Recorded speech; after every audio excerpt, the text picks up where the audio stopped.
Kohat university اس وقت میدان جنگ میں تبدیل ہو گئی جب طلبہ اپنے حق کے لیے احتجاجی مظاہرہ کر رہے تھے کہ پولیس نے ان پر لاٹھی چارج اور آنسو گیس کی شیلنگ شروع کر دی۔ اسٹوڈینٹس آئے ہیں پرامن احتجاج کرنے کے لیے، وی سی کے پاس جانے کے لیے، تو وی سی نے پولیس والوں کو کہا ہے ان پہ فائرنگ بھی کرو، ان پہ لاٹھی چارج بھی کرو، ان کو بسوں میں بیٹھا کے جیل لے جاؤ۔ پیپر کے لیے آنے والے طالب علم کو اتنی بڑی سزا ملے گی اس کا اس نے سوچا بھی نہیں تھا۔ مارا مجھے تو اور زمین پر پھینک کے چلے گئے مجھے۔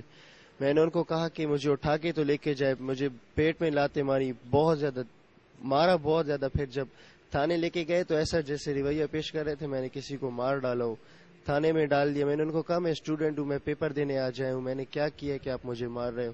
مجھے صرف کچھ پہننے کے لیے بھی نہیں دے رہے تھے، صرف شلوار میں نے پہنی ہوئی تھی اور تھانے میں حوالات میں مجھے ڈال دیا۔ میرا قصور صرف یہ تھا کہ میں صرف آج پیپر دینے آیا تھا۔ گرفتار ہونے والے طلبہ تمام حالات کا ذمہ دار وائس چانسلر کو قرار دے رہے ہیں۔ آج ہاسٹل میں جو ہمارے ساتھ کیا ہے وہ بتانے کے قابل نہیں ہے۔ یہ پولیس شیشے توڑ کے ہمیں مار مار کے یہاں، بہت مار مار کے یہاں، یہ ایک لڑکے نے چھلانگ لگائی اس لیے کہ 10 پولیس والے اس پہ دوڑ پڑے۔ کیا یہ انصاف ہے؟ کیا وہ مستقبل کا یہی جنازے نکلیں گے؟